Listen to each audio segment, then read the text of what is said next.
Hi, good morning. ഞാൻ doctor Aishwarya Dileep.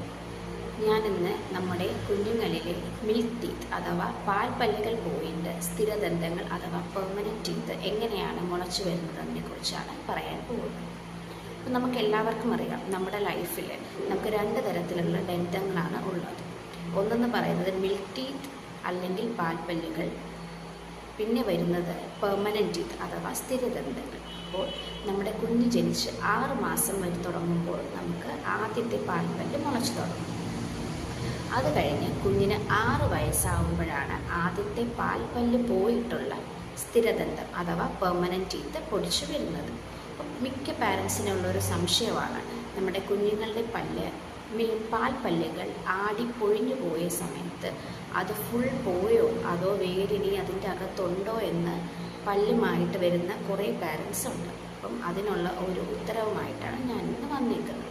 അപ്പം നമ്മൾ പാൽപ്പല്ലുകൾ പൊഴിഞ്ഞു പോകുന്നത് എങ്ങനെയാണെന്ന് വെച്ചാൽ, നമ്മുടെ പാൽപ്പല്ലുകൾ ഉള്ളിൽ ആ സ്ഥലത്ത് തന്നെയാണ് നമ്മുടെ പെർമനൻറ്റ് ടീത്ത് മുളച്ചു വരുന്നത്. അപ്പോൾ ഈ 6 വയസ്സാവുന്ന സമയത്ത് ഉള്ളിലുള്ള പെർമനൻറ്റ് ടീത്ത് ഗ്രാജുവലി പുറത്തോട്ട് വരാനായിട്ട് ഒരു പ്രഷർ ക്രിയേറ്റ് ചെയ്യും. അപ്പം ആ പ്രഷർ കാരണം നമ്മുടെ പാൽപ്പല്ലിൻ്റെ വേര് പതിയെ റിസർവായി തുടങ്ങും. തേയ്മാനം സംഭവിച്ച് കുറഞ്ഞു വരും അതിൻ്റെ ഹൈറ്റ്. അങ്ങനെ ആ ഹൈറ്റ് കുറയുന്നതിനനുസരിച്ചാണ് നമ്മുടെ പാൽപ്പല്ലുകൾ ആടാൻ തുടങ്ങുന്നത്. അങ്ങനെ ആടി അതിൻ്റെ ഈ പെർമനൻറ്റ് ടീത്ത് ഉള്ളിൽ നിന്ന് പുറത്തോട്ട് വരുന്ന സമയത്താണ് ഈ പാൽപ്പല്ലുകൾ ആടി പൊഴിഞ്ഞു പോകുന്നത്.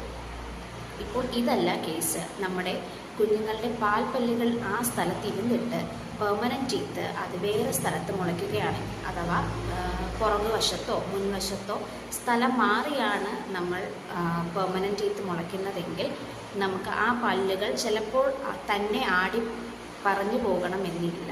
അങ്ങനെയുള്ള സമയത്താണ് നമ്മളൊരു ഡെൻറ്റിസ്റ്റിനെ കണ്ട് അതിനെ ഇളക്കി മാറ്റേണ്ടത് അത്യാവശ്യമാണ്.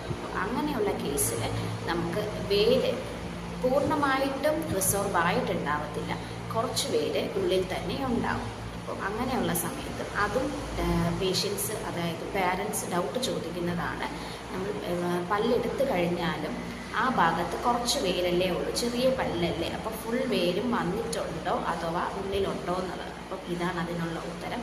നമ്മുടെ പാൽപ്പല്ലുകൾ ഇളകി പോകുന്ന സമയത്ത് പെർമനൻറ്റ് ടീത്ത് പുറത്തോട്ട് വരുന്ന പ്രഷറിനനുസരിച്ചാണ് ഇത് ആടി ഇളകി പോകുന്നത്. അപ്പോൾ അതുകൊണ്ട് കുഞ്ഞുങ്ങളുടെ പല്ല് ഇളകി പോകുമ്പോൾ റൂട്ടില്ല എന്ന് വെച്ച് ടെൻഷൻ ആവണ്ട. അതിൻ്റെ നോർമൽ പ്രോസസ്സാണ്. പാൽപ്പല്ലുകൾ ഇളകുന്ന സമയത്ത് അതിന് റൂട്ടുണ്ടാവത്തില്ല.